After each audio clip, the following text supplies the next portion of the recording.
세상은 하나님을 대적하며 하나님의 사랑을 받기를 거부합니다. 그러나 그 속에서 하나님이 세상을 사랑하시고 인도하는 방식을 이해할 수 있다면 오늘 우리의 인생 속에 찾아오는 고난과 또한 징계에 대하여 하나님의 선하심을 기대할 수 있습니다.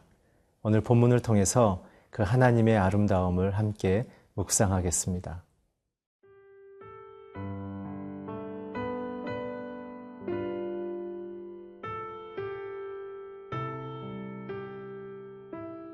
에스겔 35장 1절에서 15절 말씀입니다. 또 여호와의 말씀이 내게 임하여 이르시되 인자야 네 얼굴을 세일산으로 향하고 그에게 예언하여 이르기를 주 여호와께서 이같이 말씀하시되 세일산아 내가 너를 대적하여 내 손을 네 위에 펴서 네가 황무지와 공포의 대상이 되게 할지라. 내가 네 성읍들을 무너뜨리며 네가 황폐하게 되리니 네가 나를 여호와인 줄을 알리라. 네가 옛날부터 한을 품고 이스라엘 족속의 환난 때 곧 죄악의 마지막 때에 칼의 위력에 그들을 넘겼도다. 그러므로 주 여호와의 말씀이니라. 내가 나의 삶을 두고 맹세하노니 내가 너에게 피를 만나게 한즉 피가 너를 따르리라. 네가 피를 미워하지 아니하였은즉 피가 너를 따르리라.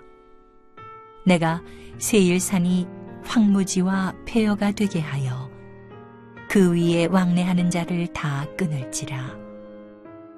내가 그 죽임당한 자를 그 여러 산에 채우되 칼에 죽임당한 자를 내 여러 밑부리와 골짜기와 모든 시내에 엎드러지게 하고 너를 영원히 황폐하게 하여 네 성읍들에 다시는 거주하는 자가 없게 하리니 내가 여호와인 줄을 너희가 알리라. 네가 말하기를 이 두 민족과 두 땅은 다 내 것이며 내 기업이 되리라 하였도다. 그러나 여호와께서 거기에 계셨느니라. 그러므로 주 여호와의 말씀이니라.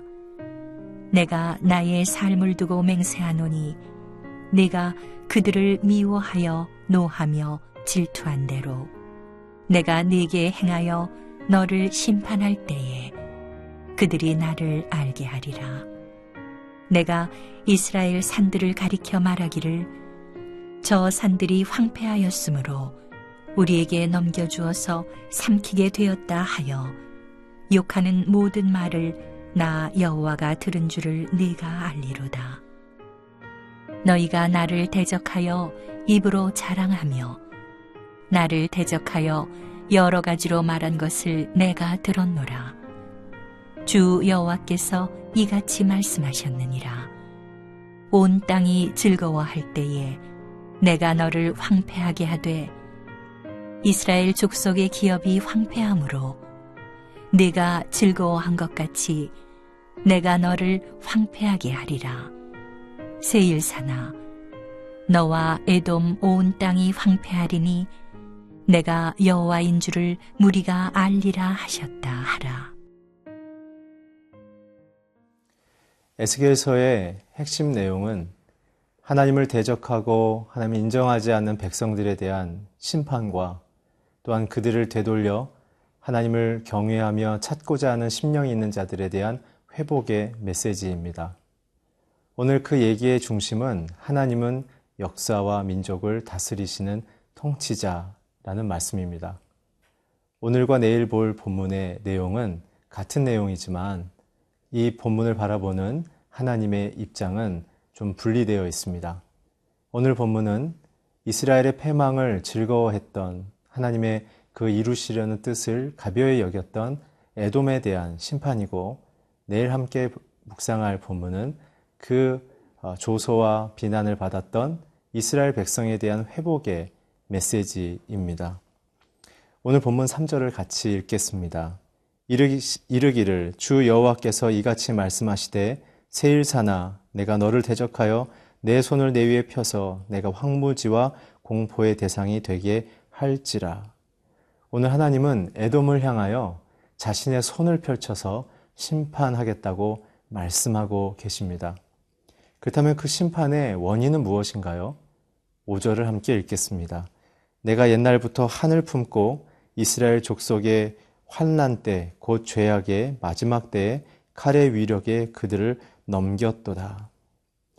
사실 오늘 이 내용은 에서와 야곱의 갈등과 같이 그들의 후손들이 겪는 에돔과 유다 국가의 갈등을 기록하고 있습니다. 오늘 그들이 하나님 앞에 진노를 받는 이유는 단 한 가지입니다. 옛날부터 한을 품었다는 것이죠. 이 한에 대한 히브리말은 에이바란 뜻인데 증오, 미움이라는 것입니다. 에서가 야곱을 미워한 이유는 무엇입니까? 한 가지입니다. 야곱을 향한 하나님의 축복, 그것에 대한 증오와 미움인 것이죠. 오늘 에돔도 하나님이 유다를 통해서 이루시려는 뜻을 바라보며 하나님을 가볍게 여기고 그분이 행하실 일을 우습게 여긴 것이 오늘 본문에 드러나 있습니다. 특별히 이 장면은 바벨론이 유다를 침공했을 때 이 에돔이 앞장서서 그 침공을 돕고 그 패망한 유다를 향하여 조롱하며 비웃었던 내용을 하나님께서 기억하고 계시는 것입니다. 그렇다면 이 심판을 통해서 하나님이 이루고자 하는 뜻은 무엇입니까? 4절에 기록되어 있습니다. 내가 내 성읍을 무너뜨리며 내가 황폐하게 되리니 내가 나를 여호와인 줄 알리라. 사랑하는 성도 여러분, 하나님의 심판은 우리를 멸망시키는 데 목표를 두지 않습니다.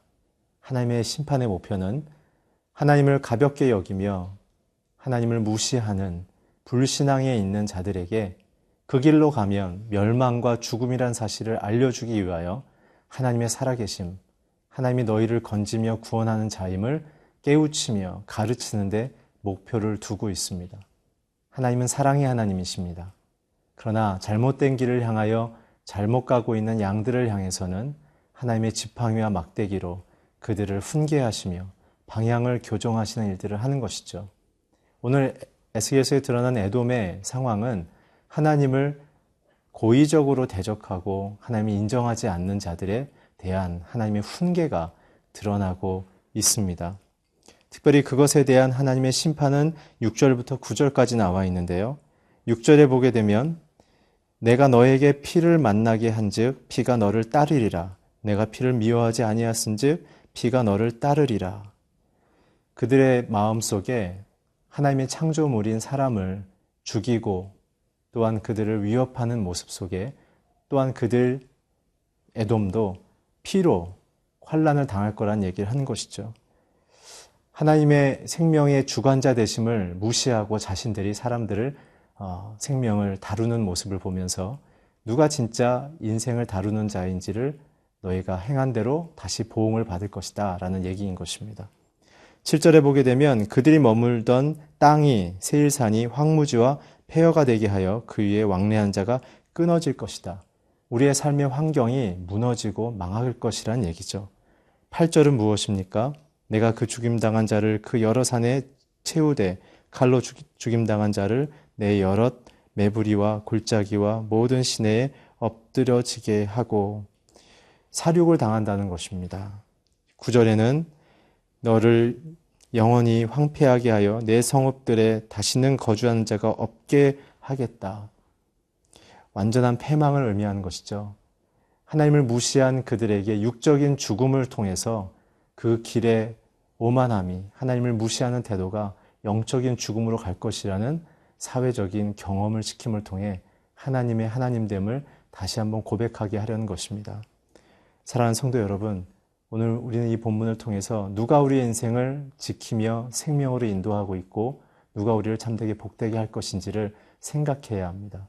하나님은 사랑이십니다. 잘못된 우리를 훈계함을 통해서라도 천국으로 인도하기 위한 하나님의 사랑을 함께 묵상하는 하루가 되기를 축복합니다.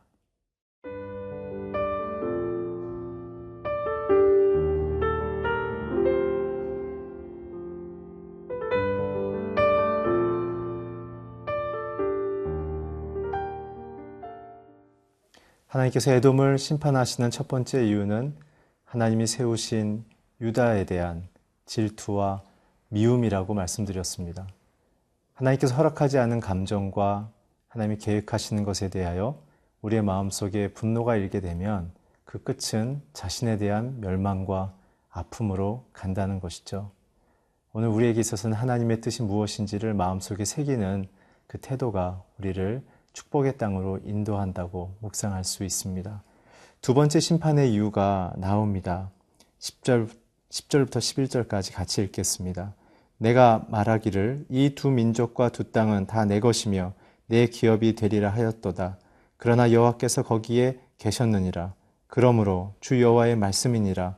내가 나의 삶을 두고 맹세하노니 내가 그들을 미워하여 노하며 질투한 대로 내가 내게 행하여 너를 심판할 때 그들이 나를 알게 하리라. 오늘 두 번째 이유는 바로 교만과 조롱입니다. 에돔은 유다를 향해서 에서와 야곱의 그 갈등 구조, 그 한과 미움의 그 뿌리를 통해서 그들의 땅도 빼앗고 그들의 민족도 지배하는 마음으로 그들에게 악행을 저질렀습니다. 그러나 여러분 생각해 보십시오. 두 사람은 친족이고 친족을 통해서 반드시 야곱을 선택하신 하나님의 그 구원의 역사, 또 하나님의 계획하심을 에서도 알고 있었을 것입니다.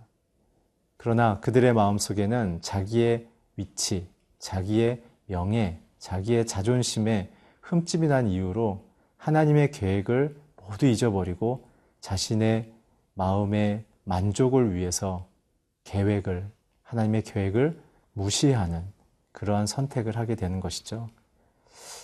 오늘 이스라엘을 소유한다는 개념은 사실은 10절에 보면 너희가 이 두 민족과 두 땅이 다 내 기업이 될 것이라고, 내 소유물이 될 것이라고 얘기했지만 굉장히 너희들이 잊어버린 게 있는데 내가 거기 가운데 있었다라고 말씀하고 계십니다.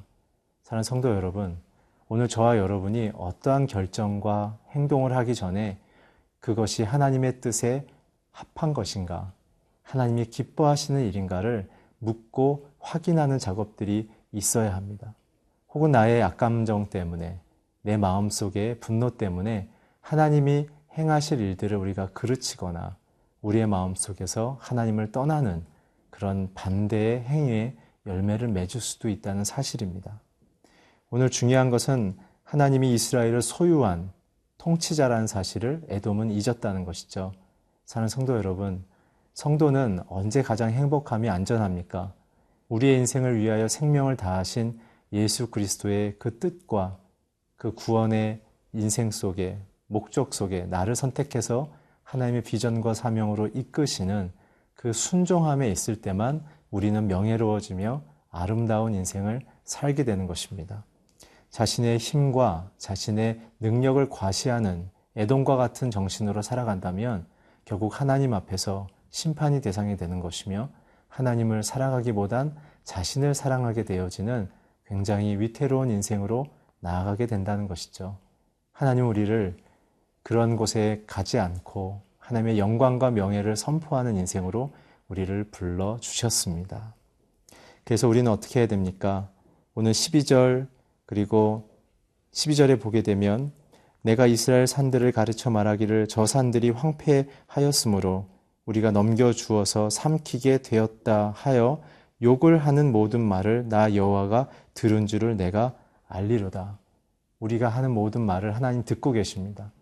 오늘 저와 여러분의 입술 속에 하나님의 뜻에 순종하는, 그래서 악의 자리를 피하는, 어떠한 환난과 어려움 속에 있더라도 하나님의 영광을 아름답게 열매 맺혀드리는 저와 여러분이 되길 주의 이름으로 축원합니다. 기도하겠습니다.